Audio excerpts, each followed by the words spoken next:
Bonsoir à tous. 30% de catéchumènes qui ont frappé à l'Église cette année, en plus par rapport à l'année précédente, et qui sont devenus des jeunes baptisés. Voilà, ce chiffre a surpris beaucoup de monde, enfin en tout cas les médias mainstream, mais peut-être aussi dans la communauté chrétienne. Mais qui sont-ils? D'où viennent-ils? S'agit-il d'une vague passagère ou d'un phénomène sur la durée, en profondeur? Voilà, autant de questions. Les baptisés, nouvelle génération, c'est le sujet de notre soirée ensemble.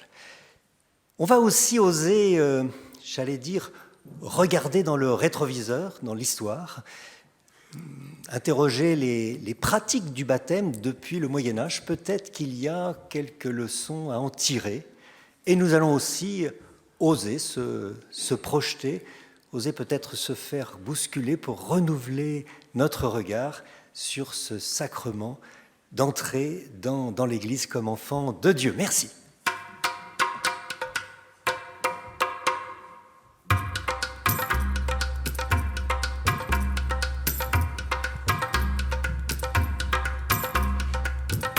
Alors, depuis l'espace Bernanos à Paris, je suis très bien entouré pour discuter de ce sujet.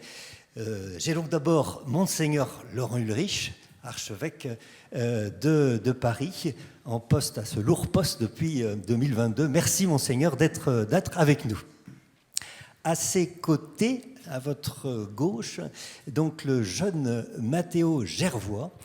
Voilà, c'est un étudiant, jeune sociologue, qui est l'année dernière en licence en sciences sociales et sociologie et anthropologie à Nanterre, et son regard nous intéresse beaucoup.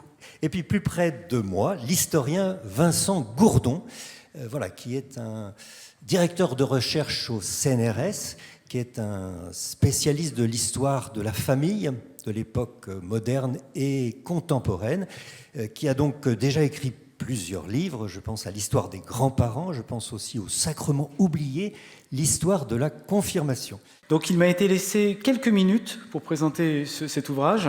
Donc évidemment, j'invite tout le monde à le découvrir plus en détail.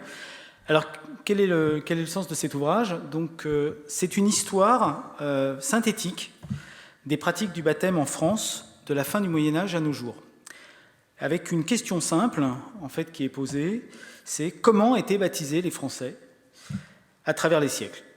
Et qu'est-ce qui se jouait à chaque époque dans cette célébration, d'un point de vue religieux, bien entendu, mais aussi d'un point de vue social, d'un point de vue familial et d'un point de vue politique? Le constat de départ est que, sous l'Ancien Régime, le baptême était à la fois un rite d'entrée dans l'Église, ce qui est une évidence pour tout le monde ici, j'imagine, mais aussi un rite d'entrée dans le monde des humains, de manière plus globale, dans la communauté locale, à travers la figure de la paroisse, dans la famille, et notamment dans la parenté spirituelle, dans la communauté civile du royaume. Bref, tout était mêlé, d'où l'universalité du baptême d'Ancien Régime. Cette unité a totalement explosé. Vous vous en doutez bien, aujourd'hui. On a parlé de 30% de catéchumènes en plus, mais il faut savoir qu'il y a 30% de baptisés en France catholiques aujourd'hui, contre 90% dans les années 60. Cette unité a explosé et ce livre cherche à comprendre les étapes et les raisons multiples et souvent inattendues de cette évolution sur le long terme. Bien entendu, pour cela, il retrace l'impact des grandes étapes de l'histoire religieuse de la France, les réformes protestantes et catholiques, qui ont mis en place le baptême d'Ancien Régime, l'immense rupture de la Révolution française, les tensions politico-religieuses du XIXe siècle et la montée de l'anticléricalisme, avec les premières vagues de refus de baptême, et puis le déclin de l'encadrement catholique depuis les années 1960, malgré les initiatives pastorales qui ont entouré Vatican II. Mais il explore, et c'est là son originalité, d'autres pistes plus inattendues, en particulier du point de vue de l'histoire industrielle et urbaine, qui ont eu un impact, ces deux révolutions ont eu un impact sur les pratiques baptismales, mais aussi du point de vue de l'histoire de la santé et de la médicalisation des Français, en particulier dans le rapport à la mortalité infantile. Et enfin, surtout, et c'est là ma spécialité, il explore à quel point les transformations dans l'histoire de la famille et dans le rapport à l'enfant ont pesé sur la pratique baptismale. Ces transformations des relations familiales, sur lesquelles nous allons peut-être parler plus en détail, ont pesé notamment par le biais de la valorisation du couple parental, et notamment la transformation du rite de baptême en une fête de famille, à partir du XVIIIe, XIXe siècle, mais aussi dans la reconnaissance de l'autonomie de l'enfant. Et ça, je pense qu'on en parlera sur la question du catéchuménat. Ces évolutions absolument centrales, qui ne sont pas les seules, ont pesé sur le mode de célébration du baptême, je l'ai dit. Elles ont bousculé, à travers les siècles, un clergé qui était longtemps resté fidèle à un modèle tridentin et qui était hostile à toutes les dimensions profanes du rite. Et on peut donc explorer aussi les réactions du clergé à toutes ces évolutions qui lui échappent et auxquelles il tente de répondre, on va dire parfois désespérément et parfois avec succès. Merci. Bravo, bravo, bravo. Merci de revenir parmi nous parce que, du coup, votre propos suscite beaucoup de questions. Effectivement, j'ai bien compris qu'il y avait, à travers l'histoire, des moments où un fossé s'était creusé entre les consignes de l'Église, les consignes du clergé et la pratique. Mais est-ce qu'on peut dire même que c'est une constance, non ? Alors, ça marche, oui. En effet, l'histoire du catholicisme en France et en Europe en général est l'histoire d'une vaste difficulté pour le clergé à, on va dire, encadrer les pratiques sociales et les pratiques familiales du religieux. Du point de vue du baptême, je ne vous cache pas que la période de la Réforme catholique a été un moment, évidemment, de recentrage assez strict des pratiques sociales et familiales des Français autour du baptême. Ça n'a pas été facile et ça a été très long. Il a fallu plus d'un siècle et demi pour que, d'une certaine manière, on arrive à un résultat qui peut être considéré comme un succès pour l'Église catholique.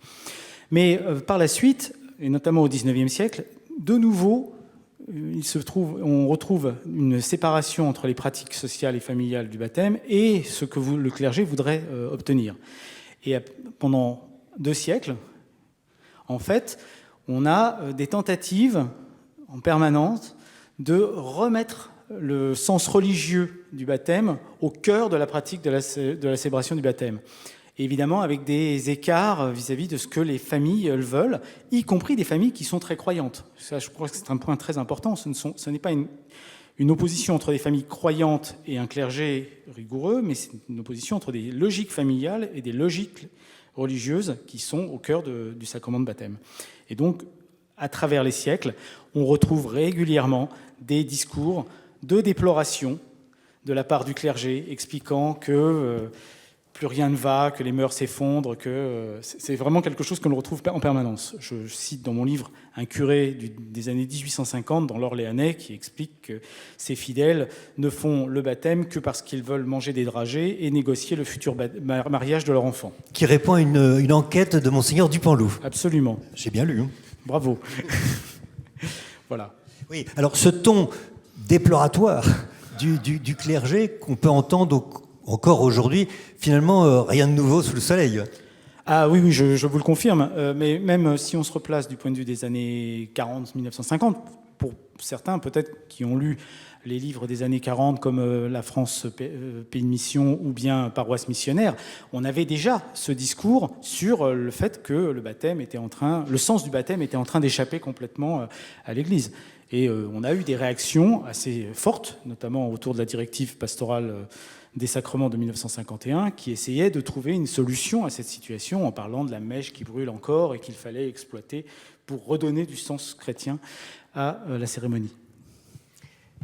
Monseigneur, vous voulez réagir ? Il y a un vicaire de Paris qui avait écrit à son archevêque vers 1870, je crois. La foi se perd à Paris, Monseigneur. Voilà. Tout à fait. Déjà. Alors, moi j'avais une autre question. On a bien compris qu'on est passé de l'unanimisme sous l'Ancien Régime à un régime diète ou de rareté. J'aimerais savoir si ce changement de paradigme a entraîné un changement de rapport par rapport à la demande.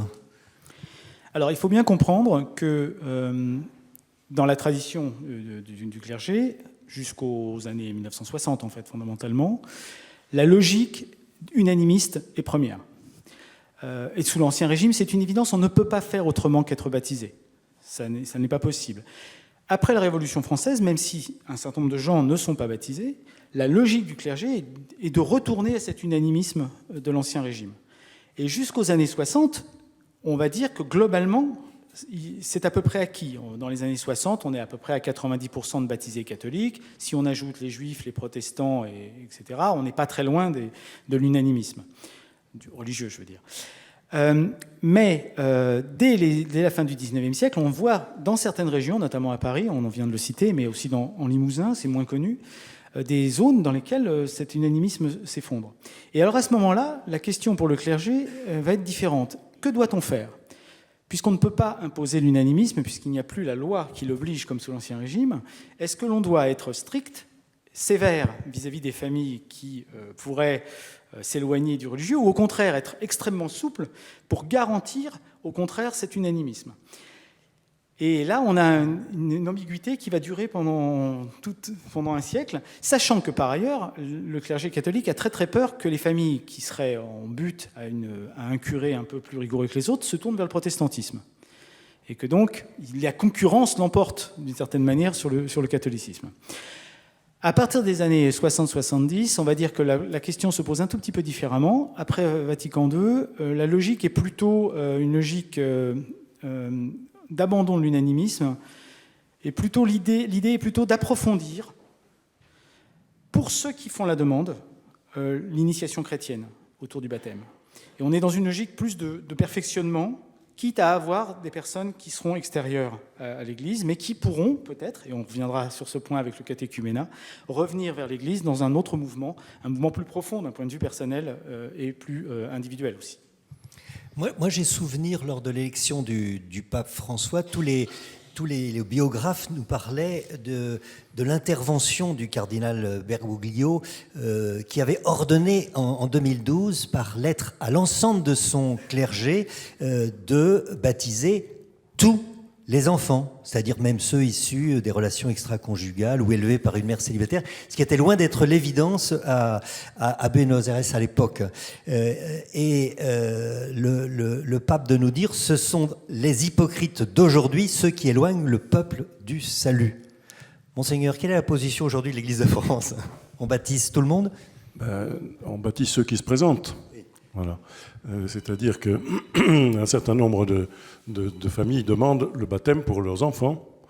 Et ensuite, ceux qui ne demandent pas, parmi ceux-là, il y a ceux qui, arrivés à l'âge adulte, même jeunes adultes, disent il y a quelque chose qui me manque. Voilà. Et donc, le chemin à faire est important avec les uns et avec les autres. Bien sûr. Vincent, je voudrais passer des heures avec vous, mais c'est pas possible. J'ai encore peut-être une question, mais voilà, vous l'avez compris, l'histoire peut quelquefois nous donner des éclairages pour notre aujourd'hui.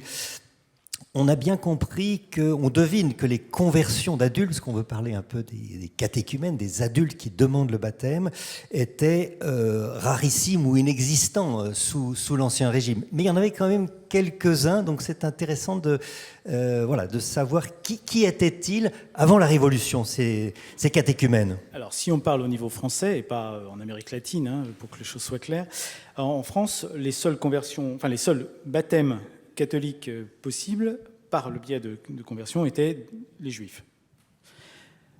Puisque les protestants pouvaient devenir catholiques sans avoir besoin de faire un baptême. Mais les juifs qui se convertissaient sous l'Ancien Régime étaient extrêmement rares, ne serait-ce que parce qu'il y avait très très peu de juifs en France. Et d'autre part, c'était un arrachement absolu pour un juif que de devenir catholique. C'était un arrachement par rapport à sa communauté absolument complet. Il changeait complètement de nom par ailleurs. Il pouvait d'ailleurs divorcer aussi à ce moment-là. C'était un des avantages de la conversion. Et Et donc, par contre, un des avantages de la conversion, un autre avantage de la conversion, c'est qu'ils étaient souvent parrainés par des personnages extrêmement illustres.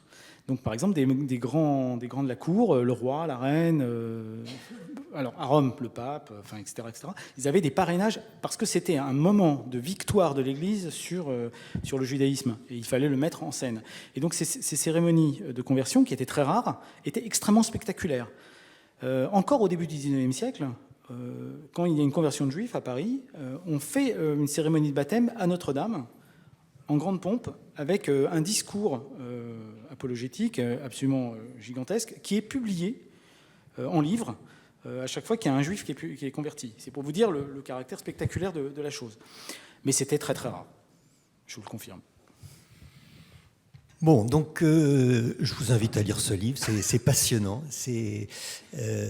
Quelque part, on croit dans la France d'aujourd'hui déchristianisée, avec beaucoup de familles qui viennent en curieux faire du bruit dans nos cérémonies de baptême. Voilà, avant le Concile de Trente, rassurez-vous, c'était beaucoup plus grave. Ils venaient avec des tambours et il y avait des fêtes qui coupaient le prêtre dans la liturgie du sacrement, enfin, d'où le Concile de Trente pour. Mais après, ça a mis quelques siècles à corriger le tir. D'ailleurs, pourquoi le gallicanisme français a été plus long Alors en fait, bon, effectivement, c'était très compliqué de mettre de l'ordre dans les cérémonies baptismales.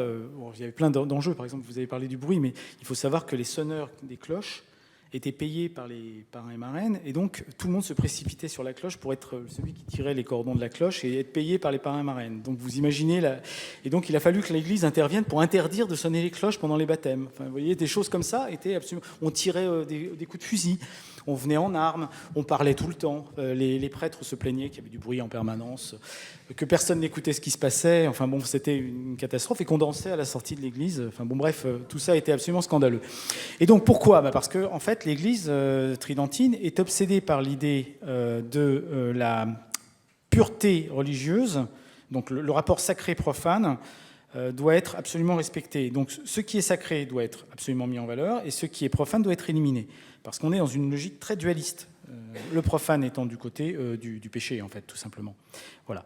Donc il faut mettre de l'ordre, et c'est très compliqué, parce que les populations ont investi ces gestes de signification extrêmement large, jusqu'à des protections des maladies, hein, tout simplement. Il y avait des gestes qui permettaient de protéger l'enfant pendant la cérémonie. On tournait, par exemple, l'enfant sur l'autel pendant les baptêmes, de façon à le protéger de la colique. Des choses qui nous paraissent complètement farfelues étaient absolument courantes dans les sociétés d'Ancien Régime. Bon, message pour le clergé d'aujourd'hui, arrêtez de vous plaindre, c'était pire avant, en quelque sorte. Ah si, un petit mot sur l'économie des parrains et des marraines. C'était une grosse industrie à l'époque. Alors effectivement, les parrains et marraines, le choix était très stratégique parce qu'ils faisaient des cadeaux. Ces cadeaux pouvaient être très élevés.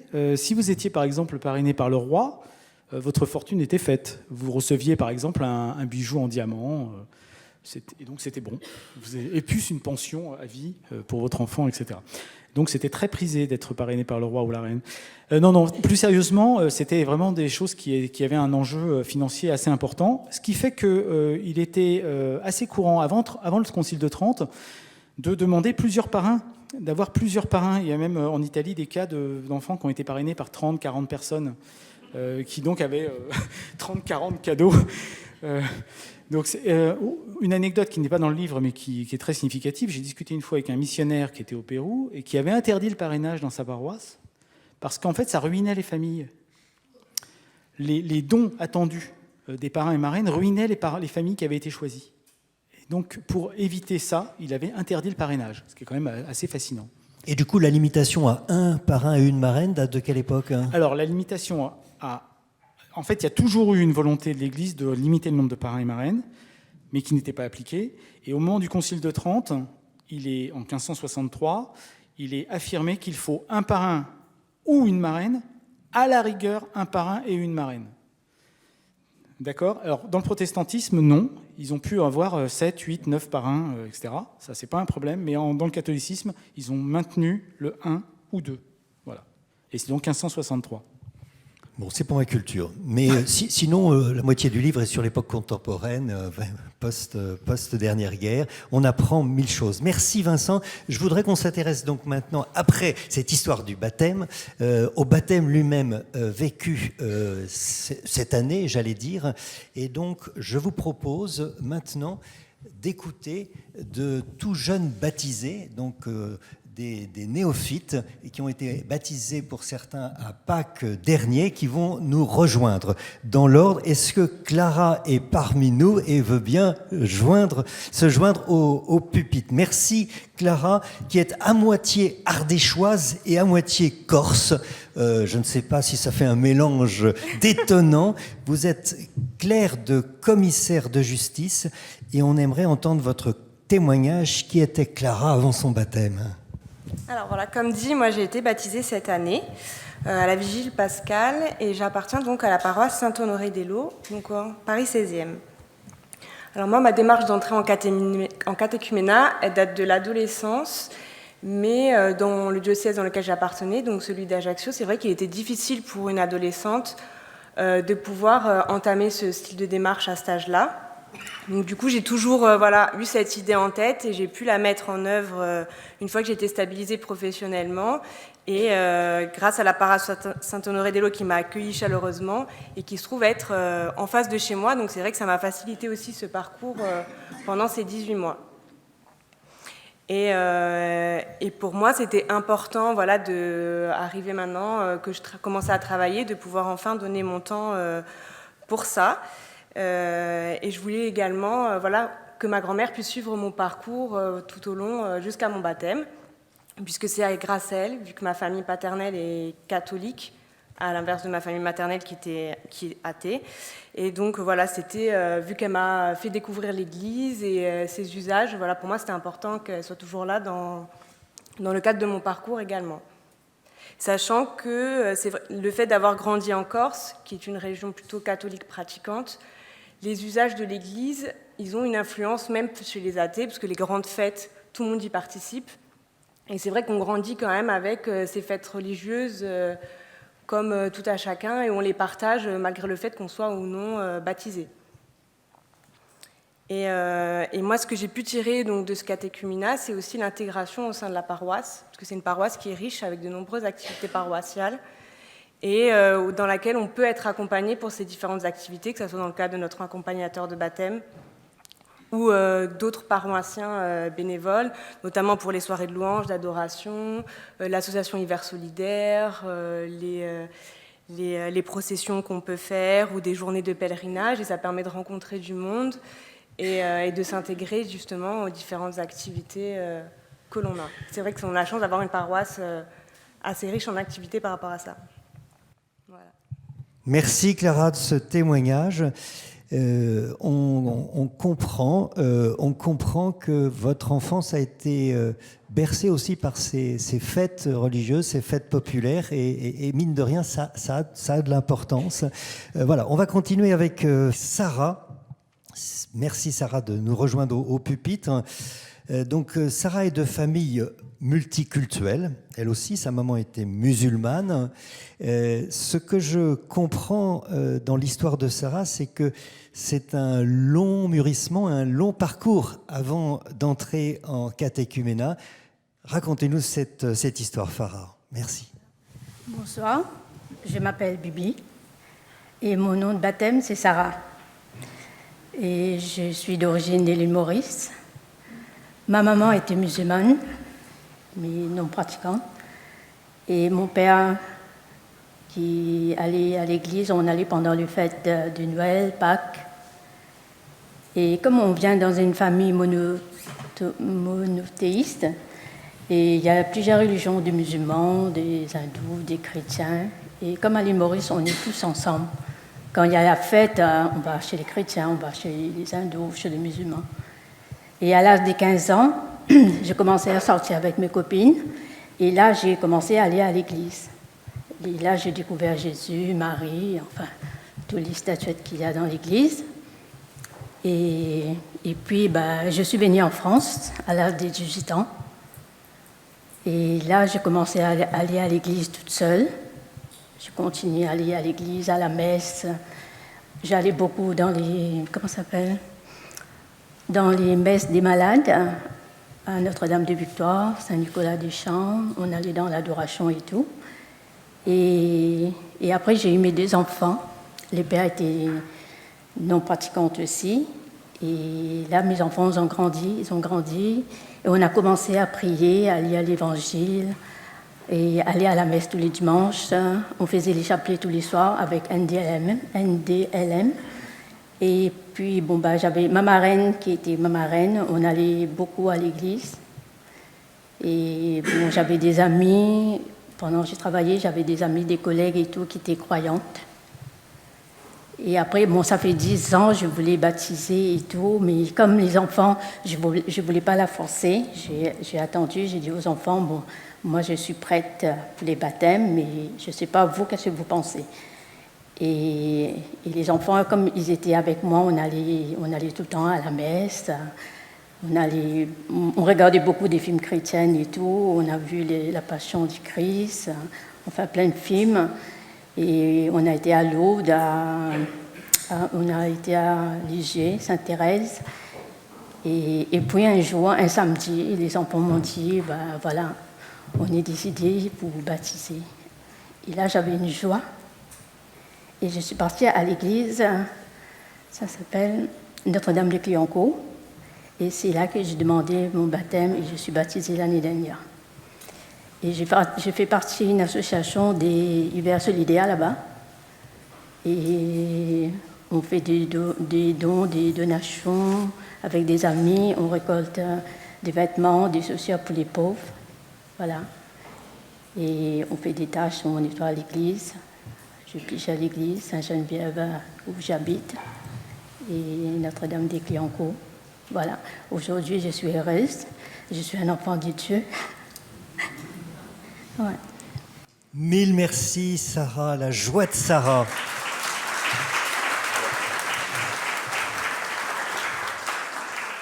Sarah qui a attendu ses enfants pour demander le baptême. Est-ce que Ali Camille peut nous rejoindre? Voilà, nous allons avoir un dernier témoignage. Et là, je remercie vraiment Ali Camille, double culture aussi, d'accepter courageusement, j'allais dire, de témoigner, puisque vous êtes passé à travers une adversité de vie qui a bousculé votre vie. Merci, on vous écoute avec grande attention. Merci, absolument. Je suis de parents franco-libanais et j'ai hérité d'une transcendance dans la transmission de l'éducation de mes parents, mais pas du tout d'une foi ni d'une éducation religieuse. Et j'ai eu un chemin, pour l'essentiel, intellectualisant dans mon rapport à la foi. Et je butais toujours sur l'acte de foi que je n'arrivais pas à exprimer. Et ce chemin d'une dizaine d'années, on peut le diviser en 3 tiers. Premier tiers de cheminement plutôt dans le protestantisme, en fréquentant des temples de la capitale. Et l'avocat que je suis était très sensible au rapport au texte des pasteurs, le texte biblique, les codex. Deuxième phase que je qualifie de traversée du désert, où je pensais n'avoir pas trouvé parce que je me sentais davantage finalement instruit que nourri dans cette première partie de mon chemin. Et ensuite, la nuit de l'accouchement de la naissance de mon fils, effectivement, dans une maternité catholique bien connue du 15e arrondissement de Paris.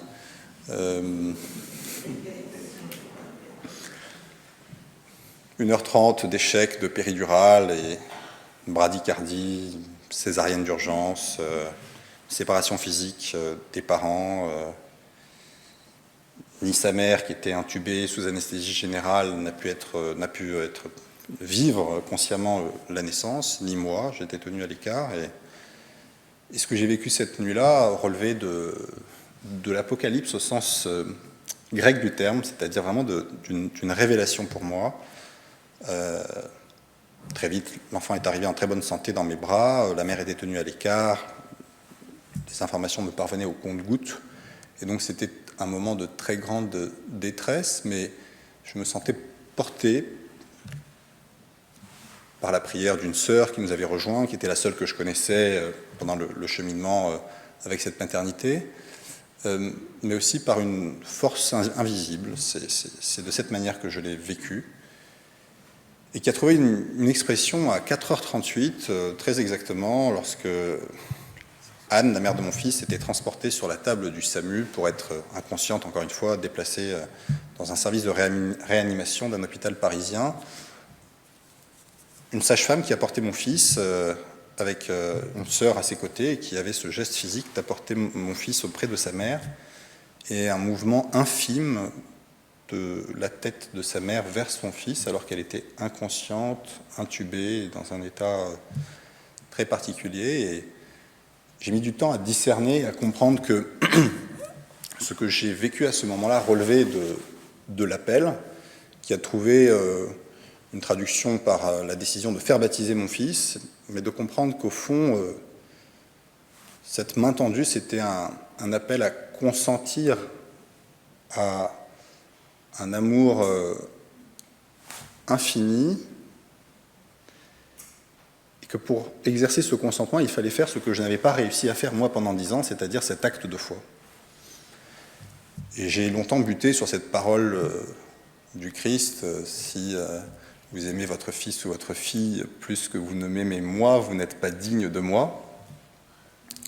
Et j'ai compris à ce moment-là que le meilleur moyen de comprendre cette parole, c'était de dire que on ne peut pas aimer davantage ce qui est éclairé, un être charnel, un père, une mère, un fils, une fille, que la lumière qui l'éclaire.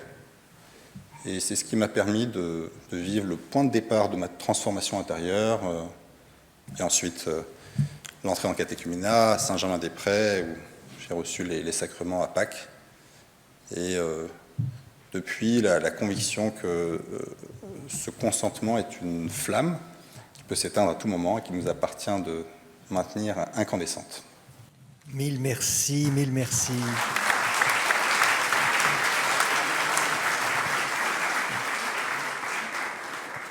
Une belle leçon, Ali Camille, pour tous les anciens baptisés, ceux qui sont des chrétiens d'élevage historique. Voilà, comment on reçoit une adversité, comment dans nos vies. Merci pour ce témoignage. Alors du coup, on est rentré de plein pied, voilà, dans la compréhension de ces néophytes qui sont entrés dans l'Église. Et donc, je voudrais donner la parole à notre Mathéo Gervois, qui va rejoindre le pupitre. Voilà.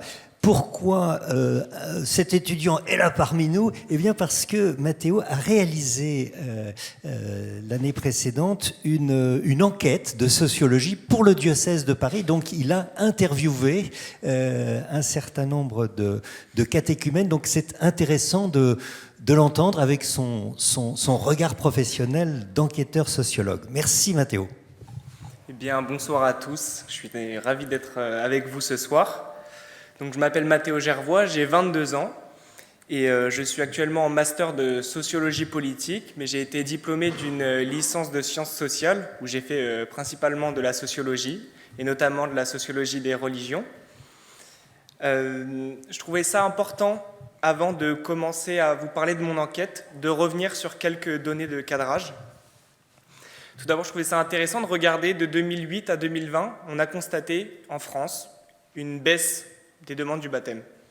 Donc on voit que cette baisse, elle était quand même assez significative puisqu'elle date quand même de 2008 à 2020. Alors je ne pourrais pas revenir en détail dessus car je n'ai pas fait d'études précises dessus et on n'a pas forcément le temps ce soir aussi. Mais donc c'était quand même une donnée de cadrage assez importante. Et puis en 2024, là on va passer en 2024, on note quand même une grande augmentation des baptêmes et une hausse par rapport à 2023. Déjà, de 2022 à 2023, on a constaté une hausse d'à peu près 30% également. Donc on ne parle pas de pic exceptionnel, on parle d'une tendance continue. Ce n'est pas un phénomène qui arrive et qu'on ne peut pas expliquer car il n'arrive qu'une fois. On voit que suite au Covid, il y a eu de nombreuses conversions. Moi le premier, voilà, j'ai pu me convertir parce que c'est un moment où on s'est tous retrouvés face à nous-mêmes, où on a pu tous essayer de trouver du sens à nos vies. Et dans toutes les interviews que j'ai pu faire, on voit que le Covid a été vraiment une période où on a pu tous s'interroger sur nos vies, sur qui on était vraiment, qu'est-ce qu'on faisait ici, qu'est-ce que l'on veut pour le futur. Et il se trouve que Jésus a été une des solutions qui a été trouvée par beaucoup de personnes en France. Et une donnée intéressante aussi, c'est que actuellement, la part des 18-25 ans, des personnes qui demandent le baptême, ne cesse d'augmenter. Elle représente aujourd'hui près d'un tiers des demandes adultes, ce qui est une donnée qui est assez importante, car avant le Covid, elle considérait que les 18-25 ans, c'était seulement 23% des demandes. Donc on voit que vraiment, chez les jeunes aussi, il y a eu une vraie quête de sens durant le Covid. Donc maintenant, je vais vous parler de mon enquête sociologique que j'ai pu faire au diocèse de Paris en 2023, donc au service du catéchuménat que je remercie ici. J'ai été très bien accueilli. Et donc mon enquête, elle visait à essayer de comprendre quelle était la place des néophytes, leur donner la parole, parce que on voit pendant le catéchuménat, c'est assez facile de suivre les catéchumènes car il y a un bilan régulier des accompagnateurs, mais aussi des prêtres qui les suivent. Mais une fois qu'ils reçoivent les sacrements, l'Église ne savait pas vraiment ce que devenaient les néophytes. Donc moi, c'était une enquête qualitative, c'est-à-dire que j'ai interviewé 10 néophytes, et je remercie aussi les curés de Paris qui ont pu me donner des néophytes qui ont reçu les sacrements en 2022. Il y a eu 1 an entre les sacrements qu'ils ont reçus et l'enquête que j'ai pu donner. Et l'enquête n'avait pas pour but de donner des statistiques. C'était d'avoir des pistes de réflexion, de donner la parole aux néophytes pour voir ce qu'ils avaient à dire. Et donc sur les 10 néophytes que j'ai pu avoir, j'ai eu de la chance, j'ai eu un échantillon très riche. J'ai eu des personnes de 23 à 74 ans, des personnes de tous milieux sociaux, mais des personnes qui prenaient de différentes religions, du bouddhisme, du protestantisme, qui étaient agnostiques, qui étaient athées, mais tous qui avaient le même but, c'était de recevoir les sacrements catholiques. Et je trouvais ça magnifique. Et donc la première chose que j'ai pu voir lors de cette enquête, c'est que, comme j'ai pu l'entendre dans les témoignages, cette demande des sacrements, c'était le fruit d'un long cheminement. Et la plupart dataient de leur enfance. Et ça, c'est une donnée qui est très importante. C'est-à-dire que ce n'est pas une décision qui a été prise sur un coup de tête dans la majorité du temps. C'est une décision qui a été réfléchie, qui a été maturée avec le temps. Et donc Jésus a été cette solution, cette force invisible. Le fait de mettre Jésus sur cette force invisible, ça a été un long processus. Et maintenant, ils sont sûrs d'eux. Quand j'ai interviewé les néophytes sur est-ce qu'ils avaient encore la foi 1 an après, ils m'ont tous répondu oui, avec une conviction. Ça n'efface pas qu'il y a eu des difficultés au cours de l'année, mais ils ont tous la foi. Et je trouve que c'est une donnée qui est très importante, c'est-à-dire que les néophytes ont réussi à entretenir leur foi toute seule, ce qui est une belle chose. Au niveau de la pratique, c'est assez fluctuant. C'était plus compliqué parce que durant la période de catéchuménat, ils ont pris l'habitude de lire la Bible avec des accompagnateurs, mais une fois qu'ils ont été lâchés dans le grand bain, ça a été plus compliqué pour eux de prendre le réflexe de lire la Bible tout seul. C'est un peu la même chose pour la messe. Vous allez à la messe tous les dimanches. L'entourage aussi a été très important. Tous les néophytes que j'ai pu interviewer m'ont parlé de l'entourage. Et ça, c'est une question qui est pour moi très importante et peut-être la plus importante dans mon enquête. C'est l'importance d'intégrer les néophytes dans la communauté, dans la paroisse. Beaucoup m'ont dit qu'ils ont eu du mal à se sentir intégrés dans la paroisse, à trouver une mission. Beaucoup voulaient une mission, attendent une mission de l'Église, mais n'osent pas demander, n'ont pas forcément le temps, mais voudraient s'ils pourraient. Donc là, il y a une certaine ambiguïté, mais je note quand même l'intention des néophytes de s'engager dans la paroisse. Alors, c'est assez drôle parce que j'ai pu voir pendant les témoignages que l'hiver solidaire était revenu 2 fois sur 3, mais c'est assez représentatif car la plupart des néophytes que j'ai interviewés étaient intéressés de s'engager dans la paroisse, mais par le biais du caritatif. On voyait que ça donnait sens pour eux de s'engager, qu'ils associaient beaucoup la religion catholique à l'entraide, à l'amour, et que le caritatif était le bon moyen de s'engager. Voilà, je pourrais vous parler un peu plus de mon enquête, néanmoins, je pense que c'était les pistes qui étaient les plus, à mon sens, les plus importantes et significatives. Voilà, merci à tous. Merci Mathéo.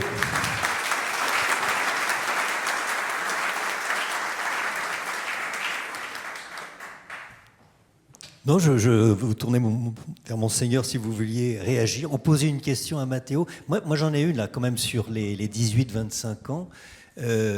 Effectivement, progression de 150% les 5 dernières années.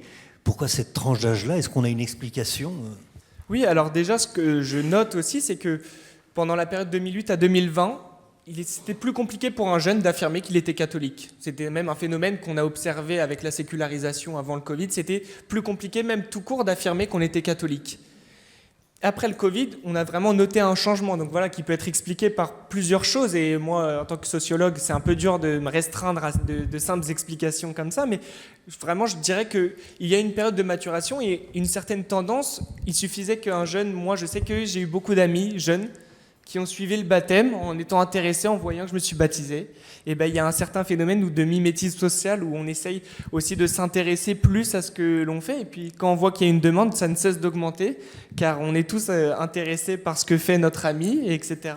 Et les jeunes ne délaissent plus le catholicisme comme c'était le cas, et ils voient que ce n'est pas une religion qui est morte, et que l'Église catholique aussi s'ouvre beaucoup plus aux jeunes par des missions qui leur parlent beaucoup plus aujourd'hui. Je pense que l'Église aussi en France a fait un effort pour intégrer plus les jeunes dans leur mission quotidienne. Et donc aujourd'hui, un jeune peut s'occuper de l'aumônerie, un jeune peut s'occuper du catéchuménat, et je trouve qu'il y a beaucoup de belles choses maintenant pour les jeunes. Et les jeunes peuvent plus se sentir à leur place dans l'Église catholique qu'il y a quelques années. Bon, bah, belle leçon. Alors, je propose qu'on achève avec une montée spirituelle avec Monseigneur Laurent Ulrich. Si vous acceptiez de rejoindre le pupitre, Monseigneur, vous venez de lancer dans votre diocèse une année pastorale 2024-2025 tournée vers les sacrements. Et vous venez d'éditer d'ailleurs un magnifique livret, Les sacrements, dons de Dieu. Et en sous-titre, message important, source de vie missionnaire et source de vie fraternelle. Voilà, Monseigneur, osez nous bousculer pour changer notre regard sur ce sacrement d'entrée dans l'Église. Merci beaucoup.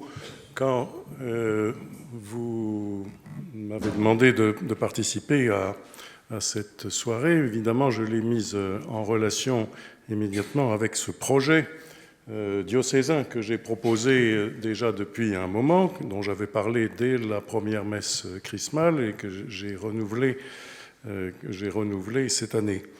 Et je suis très heureux que soit paru ce petit livret « Les sacrements, dons de Dieu », préparé par une équipe à qui j'avais demandé de le faire. Et de se relancer sur le sujet, j'avais expliqué comment il me semblait qu'aujourd'hui, la pratique sacramentelle ayant fortement chuté, y compris parmi ceux qui se posaient comme pratiquants il y a quelques années seulement, c'était vraiment le moment de la réinitialiser dans notre vie de chrétiens pratiquants, parce que probablement le témoignage nécessaire à donner au monde autour de nous avait besoin d'être, regonflé. On avait besoin de savoir de nouveau comment en parler. Je dis cela parce que j'ai remarqué fort, et je suppose que vous qui êtes ici, vous l'avez bien senti, être mis au contact de catéchumènes, ça a changé quelque chose dans votre foi. Voilà. Ça, c'est très clair, et c'est vous, laïcs, c'est vous, prêtres, et c'est vous, diacres, et c'est vous, religieux et religieuses, qui avez vécu cette transformation parce que vous avez été mis au contact de gens qui voulaient entrer dans une démarche croyante et pratiquante. Alors les choses ont effectivement beaucoup changé. Matteo nous a dit qu'il y avait eu à la fois une grande baisse pendant 10 ans, c'est vrai, elle a été très, très forte, et puis tout d'un coup, Covid, voilà. Et une sorte d'interrogation qui n'est plus simplement une interrogation de quelques-uns, qui n'est plus simplement une interrogation qui continuait de courir dans la société. Il y avait de moins en moins de baptêmes d'enfants, et puis il y avait un filet un peu grandissant quand même de baptêmes d'adultes, parce que des gens sentaient un peu le vide en eux et qu'ils se sentaient appelés. Et là, tout d'un coup, il y a eu une espèce de réaction qui est de l'ordre collectif, c'est-à-dire ça devient un fait sociologique. Ce n'est pas simplement l'aventure de quelques personnes à qui manque une dimension spirituelle à leur existence, mais c'est vraiment quelque chose qui se met à pouvoir être analysé, regardé et interrogé. Voilà.